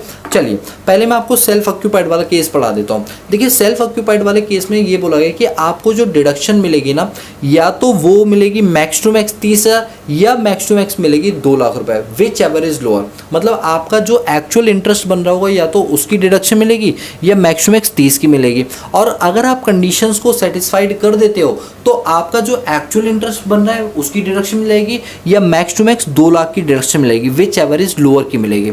अगर आपको 2 लाख की डिडक्शन क्लेम करनी है मैक्सिमम, तो उस केस में आपको कुछ कंडीशंस को फुलफिल करना पड़ेगा। कंडीशन है 3। सबसे पहली बात तो है कि जो आपने लोन लिया है ना घर को बनाने के लिए, वो लोन आपका कंस्ट्रक्शन और नई प्रॉपर्टी को खरीदने के लिए होना चाहिए। या तो प्रॉपर्टी को बनाने यानी कंस्ट्रक्शन के लिए लोन होना चाहिए, या फिर बनी बनाई प्रॉपर्टी को एक्वायर करने के लिए होना चाहिए। रिपेयर और मेंटेनेंस के लिए नहीं होना चाहिए। यानी रेवेन्यू एक्सपेंडिचर के लिए अगर आपने लोन लिया है तो आप 30,000 वाली कंडीशन पर आ जाओगे, 2 लाख से निकल जाओगे। 2 लाख तक की डिडक्शन को क्लेम करने के लिए आपके लोन का कंस्ट्रक्शन होना ज़रूरी है। मतलब जो लोन लिया वो कंस्ट्रक्शन पर्पस के लिए लिया है या घर को एक्वायर करने के लिए लिया, यानी कैपिटल एक्सपेंडिचर के लिए ही लोन होना चाहिए। फिर कंडीशन नंबर 2 है कि जो लोन है वो 1/4/1999 को लिया हो या उसके बाद लिया हो। उससे पहले अगर लिया हुआ है तो आपको डिडक्शन तो मिलेगी बट मैक्सिमम 30,000 की मिलेगी। ये हुई कंडीशन नंबर 2। कंडीशन नंबर 3 है construction of house is completed with in 5 year. यानी कि जिस तारीख को आपने लोन लिया उस फाइनेंशियल ईयर के एंड से 5 साल के अंदर घर बनकर तैयार हो जाना चाहिए। यदि 5 साल से ज़्यादा का समय लगा कि आप ताजमहल टाइप कुछ बना रहे हो तो आपको डिडक्शन तो मिलेगी बट मैक्सिमम 30,000 की मिलेगी। 2 लाख वाली से आप आउट हो जाएंगे। ठीक है, तो वही लिखा है construction of house is completed with in 5 year from the end of previous year in which loan was taken. बोलो क्लियर है। तो ये तीनों की तीनों कंडीशन अगर आप सेटिस्फाइड करते हैं तो आपको डिडक्शन कितने की मिल जाएगी, मैक्सिमम 2 लाख की मिल जाएगी।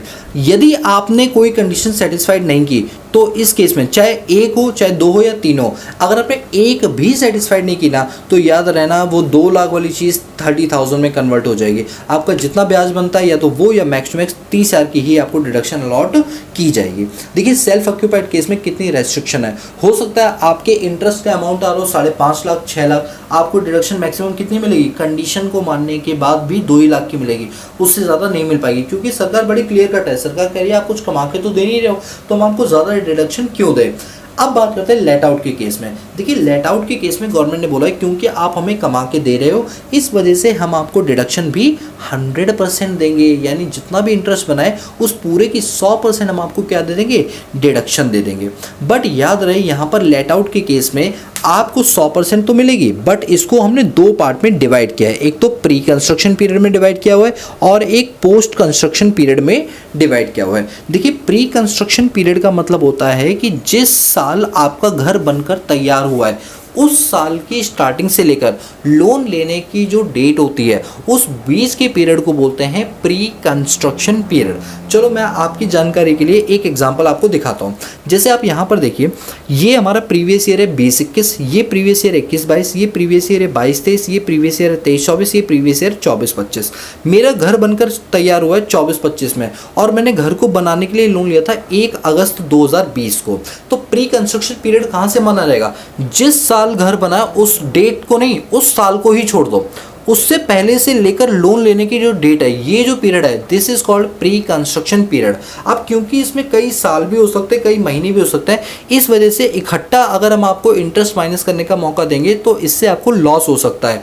इस वजह से सरकार ने इसको interest pre construction period interest की जो डिडक्शन दी है वो इंस्टॉलमेंट्स में दी है, 5 एनुअल इक्वल इंस्टॉलमेंट में दिए। आप सारा का सारा इंटरेस्ट एक बारी में माइनस नहीं कर सकते हो। तो देखिए प्री कंस्ट्रक्शन पीरियड को लेकर यहाँ पर क्या बोला गया है, it is a period prior to the previous year in which the property is acquired और कंस्ट्रक्शन इज कंप्लीटेड। जो भी इंटरेस्ट आ रहा है आपका प्रायर पीरियड इंटरेस्ट का उसको 5 से डिवाइड करेंगे, यानी 5 लगातार सालों के अंदर आप प्री कंस्ट्रक्शन पीरियड इंटरेस्ट की क्या ले सकते हैं, डिडक्शन को ले सकते हैं। ठीक है, वही लिखा हुआ है the deduction of prior period interest is given in 5 annual equal instalment. 5 annual equal instalment के अंदर ये डिडक्शन आपको दी जाएगी। वहीं दूसरी तरफ आता है post construction period. Post construction period क्या होता है, मकान बनने वाला साल या उसके बाद वाले सालों को पोस्ट कंस्ट्रक्शन पीरियड बोलते हैं। उसकी डिडक्शन आपको इंटरेस्ट की पूरी उसी साल मिल जाएगी। इसमें 5 इंस्टॉलमेंट का कॉन्सेप्ट नहीं है। सर ये 5 इंस्टॉलमेंट का कॉन्सेप्ट क्यों आया, वो इसलिए आया है क्योंकि देखो पोस्ट में तो एक ही साल का ब्याज आएगा ना,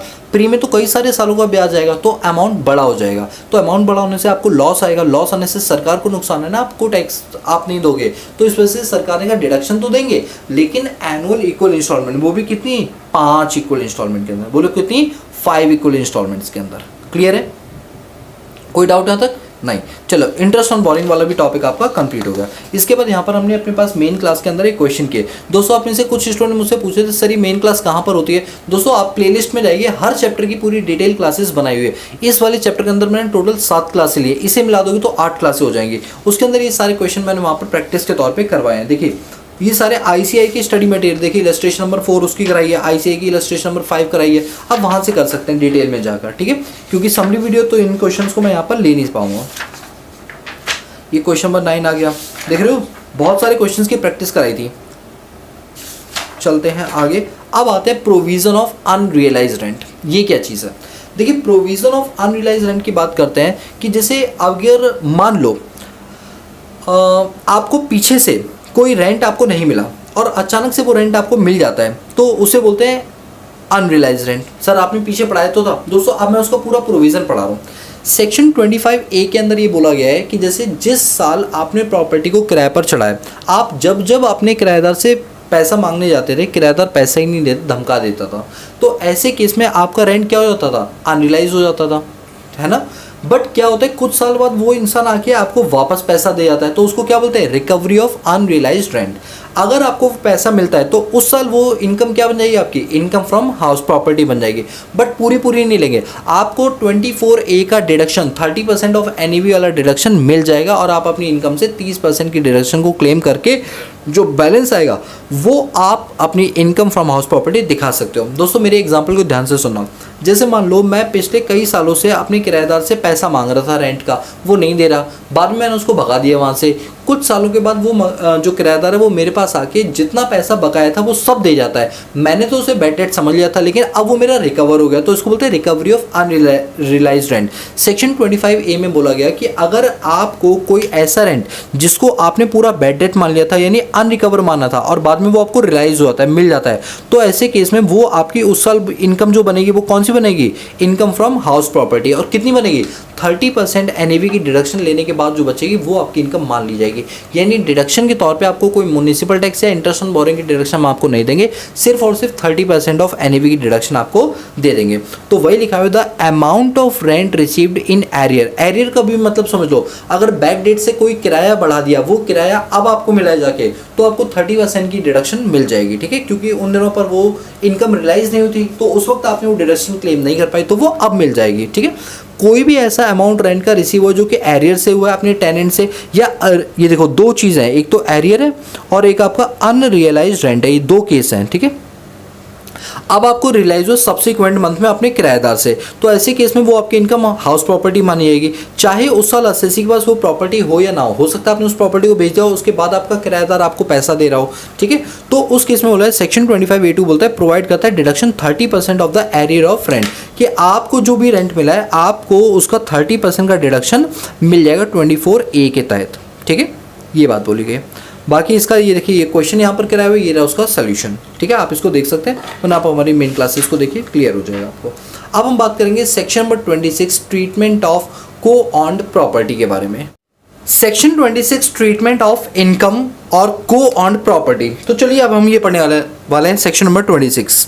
एक बार इसको अंडरलाइन कर दूँ फिर आपको समझाता हूँ, बस 5 मिनट का और बचा, चैप्टर खत्म, ठीक है। रिवीजन है, दो बार देखोगे आपको प्रॉपर हर चीज़ समझ में आ जाएगी, ठीक है। देखिए क्या बोलता है ये सेक्शन 26 ट्रीटमेंट ऑफ इनकम को ऑन्ड प्रॉपर्टी। देखिए अगर किसी भी प्रॉपर्टी के एक से ज़्यादा मालिक है तो उसको बोलते हैं को ऑन्ड प्रॉपर्टी। तो देखिए उस केस में आप income under the head of house property कैसे निकालें, बड़ा सिंपल सा लॉजिक है। पहले आप एक काम करिए, पूरी हाउस प्रॉपर्टी को एक यूनिट बना के, एक यूनिट मानते हुए, एक ऑनर का मानते हुए आप इनकम निकाल लो, और जो भी आपकी इनकम आएगी बाद में उसको 2 पार्ट में डिवाइड कर दो। अगर 2 ऑनर है, 3 ऑनर है तो 3 पार्ट में डिवाइड कर दो, और अगर उनका कोई शेयर दे रखा है तो उनके शेयर के हिसाब से income under the head of house property निकाल दो। मतलब ये है कि अगर कोई भी जॉइंट ऑनरशिप के अंदर काम चल रहा है तो कोई दिक्कत वाली बात नहीं है, हमारी कैलकुलेशन पर कोई भी फर्क नहीं पड़ेगा। जो जैसी कैलकुलेशन निकाली जाती थी वैसे ही निकाली जाएगी, सिर्फ लास्ट में हम उसके जो शेयर होंगे उसके अंदर उसको डिवाइड कर देंगे। तो चलिए अब ये पढ़ते हैं हम अपने पास। तो लिखा हुआ है where the property is owned by 2 or more person whose share are definite और एस्कर्टेनेबल। डेफिनेट है और हम निकाल भी सकते हैं, तो ऐसे में इनकम जो प्रॉपर्टी की ट्रीट की जाएगी वो income from house property treat की जाएगी। लेकिन इसमें शेयर गिवन ना हो तो आप उस केस में उस पूरी ज्वाइंट ऑनरशिप को बॉडी ऑफ इंडिविजुअल या एसोसिएशन ऑफ पर्सन मानेंगे। अगर हाउस प्रॉपर्टी ऑन्ड है पार्टनरशिप के द्वारा या कंपनी द्वारा तो उसे इनकम फर्म की या कंपनी मानेंगे, को ऑन्ड नहीं मानेंगे, ठीक है। ये एक एग्जांपल दिया हुआ है, इसको हमने अपनी मेन क्लास में समझाया हुआ है, ठीक है। तो ये आपका हो गया। इसके बाद ये कुछ क्वेश्चंस हो गए, ये सारे के सारे आईसीए स्टडी मटेरियल के क्वेश्चंस हैं, ठीक है, जो आईसीए स्टडी मैट में दे रखे होते हैं। इसके बाद अब हम आएंगे अपने पास सेक्शन नंबर 27 की ओर। ये सारे क्वेश्चन तो हमने अपनी मेन क्लास में किया है। सेक्शन नंबर 27 देखिए, अब हम बात करेंगे section number 27 that is deemed ownership. देखिए डीम्ड ऑनरशिप का मतलब क्या होता है कि कुछ ऐसे केस होते हैं जिसमें आप उसके रियल ऑनर नहीं होते हो, लेकिन फिर भी आप इनकम टैक्स की नजरों में उसके डीम्ड ऑनर बन जाते हो, तो उसके लिए सेक्शन नंबर 27 यूज किया जाता है। सेक्शन नंबर 27 के अंदर आप सबसे पहले देखिए section 27 subsection 1 transfer to the spouse. देखिए क्या होता है कि अगर एक पर्सन ने अपनी स्पाउस के नाम प्रॉपर्टी की लेकिन बदले में कोई एडिक्वेट कंसिडरेशन नहीं लिया, यानी पर्याप्त मात्रा में पैसा नहीं लिया, तो ऐसे केस में वो ट्रांसफर जो होता है वो ट्रांसफर तो मान लिया जाता है, बट रियल ऑनर जो है वो ट्रांसफरर माना जाता है। यानी जिसने प्रॉपर्टी ट्रांसफर की है ये प्रॉपर्टी उसी की मानी जाती है और उसी के इनकम में टैक्स की जाती है। यानी कोई टैक्स सेविंग पर्पज से अगर अपनी प्रॉपर्टी अपनी वाइफ के नाम करता है और बदले में कोई पैसा नहीं लेता है तो ये ऑन पेपर तो ट्रांसफ़र है, बट इनकम टैक्स में से ट्रांसफ़र नहीं कहा जाता, बल्कि जिस इंसान ने ये हरकत की है यानी ट्रांसफरर, उसी की इनकम मान ली जाती है, ये समझ के कि यही इसका क्या है, डीम्ड ऑनर है। फिर section number 27 clause number 1 that is transfer to a minor child. देखिए, अगर एक पर्सन ने अपने माइनर चाइल्ड के नाम प्रॉपर्टी की है और उसकी इंटेंशन है टैक्स को चोरी करने की, और ऑब्वियस सी बात है माइनर चाइल्ड बदले में कोई कंसिडरेशन तो देगा नहीं, तो ऐसे में वो माइनर चाइल्ड ऑन पेपर तो ऑनर है, लेकिन इनकम टैक्स की नज़रों में जिस इंसान ने उसके नाम ये प्रॉपर्टी की ट्रांसफरर, वही इसका ऑनर माना जाएगा। बट इसकी एक एक्सेप्शन है। एक्सेप्शन क्या है कि मान लीजिए वो एक माइनर मैरिड डॉटर है, तो माइनर मैरिड डॉटर के नाम अगर आपने प्रॉपर्टी की है बिना पैसों बिना पैसों के लिए, तो उस केस में ये यहाँ पर ये प्रॉपर्टी डीम्ड प्रॉपर्टी के अंदर कवर नहीं होगी, बल्कि माइनर मैरिड डॉटर ही इसकी रियल ऑनर मानी जाएगी। फिर section number 27 clause number 2 holder of इम्पार्टिबल state. इसका मतलब क्या होता है, अगर मान लीजिए आपकी जो प्रॉपर्टी है वो अभी डिवाइड नहीं हुई है बच्चों के नाम, लेकिन उसका एक केयर टेकर है जो उसकी पूरी कस्टडी, उसका पूरा केयर करता है, तो ऐसे केस में जब तक वो डिवाइड नहीं है, इसका मतलब उसका कोई रियल ऑनर नहीं है, तो जो उसकी कस्टडी किए बैठा है ना, जो उस पर काम कर रहा है, वही इंसान डीम्ड ऑनर मान लिया जाएगा।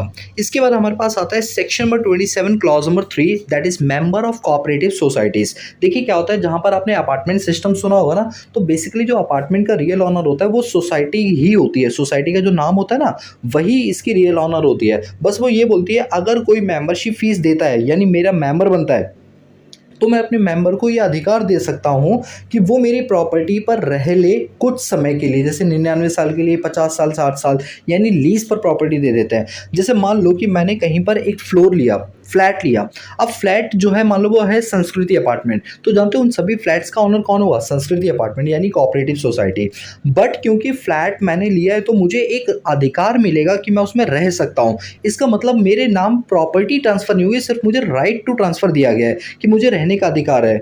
तो ऐसे केस में रियल ऑनर संस्कृति अपार्टमेंट नहीं माना जाएगा, बल्कि मैं खुद माना जाऊंगा, जबकि ऑन पेपर जो रियल ऑनर है वो कौन है, संस्कृति अपार्टमेंट है। ठीक है, इसे बोलते हैं मेंबर ऑफ कोऑपरेटिव सोसाइटी, यानी मैं क्या मान लूंगा, डीम्ड ऑनर अपने आप को। इसके बाद section number 25 clause number 2A person in position of a property.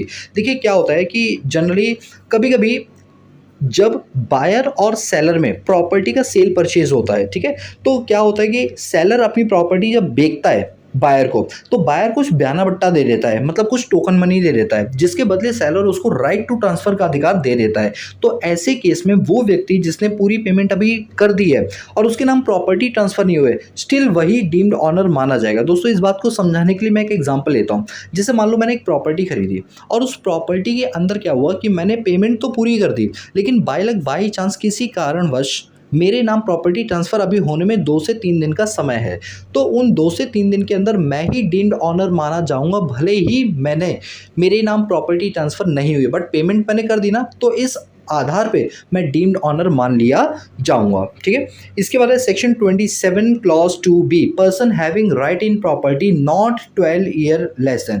देखिए, अगर किसी इंसान के पास अगर कोई रहते हुए 12 साल से ज़्यादा हो गया उस प्रॉपर्टी पे, जैसे मान लो मैंने किराएदार रखा और उसको रहते हुए 12 साल से ज़्यादा हो गई है, तो वो क्लेम कर सकता है कि वो इसका क्या है, ऑनर है। और रियलिटी में इनकम टैक्स खुद बोलता है हम उसी को क्या मान लेंगे, ऑनर मान लेंगे, डीम्ड वाला केस। इसीलिए जनरली क्या होता है कि जब भी कोई लीज पर मकान उठाता है तो पहली बात तो वो 11-11 महीने पर उठाता है, क्योंकि 12वें महीने पर क्या होता है ना, उस पर टैक्स लग जाता है, प्रॉपर्टी टैक्स वगैरह। और ज़्यादा लंबी लीज कभी नहीं कराते, बल्कि अपडेट कराते रहते हैं, 2-2, 4-4, 5-5 साल की। 12 साल से ऊपर की अगर लीज एग्रीमेंट करवा दिया तो वो इंसान कल को क्लेम कर सकता है कि मैं इसका डीम्ड ऑनर हूँ, और रियलिटी में इनकम टैक्स ने इसके लिए सेक्शन तक बना दिया। तो यही 5-6 केस थे जिसके अंदर डीम्ड ऑनर का केस माना गया है। ठीक है, अब दोस्तों मैं उम्मीद करता हूँ कि आपको income under the head of house property जो है वो पूरा क्लियर हो गया होगा, एक एक सेक्शन आपको क्लियर हो गए। तो ये थी हमारी डिविजनरी वीडियोस। सो गाइज, अगर वीडियो पसंद आ रही हो तो चैनल को लाइक शेयर सब्सक्राइब करना मत भूलना, और इसी तरीके से हम पूरे कंप्लीट पीजीबीपी वाले चैप्टर को करेंगे, तो आप उसकी वीडियोस भी देख सकते हैं पैरेलली। ठीक है, so guys that's all about this video lecture series. So guys, if you like the video, give a big thumbs up and subscribe the channel and press the bell icon so that you notify all the time when I post new video on this YouTube channel। बाकी मिलते हैं next class में, तब तक के लिए peace out.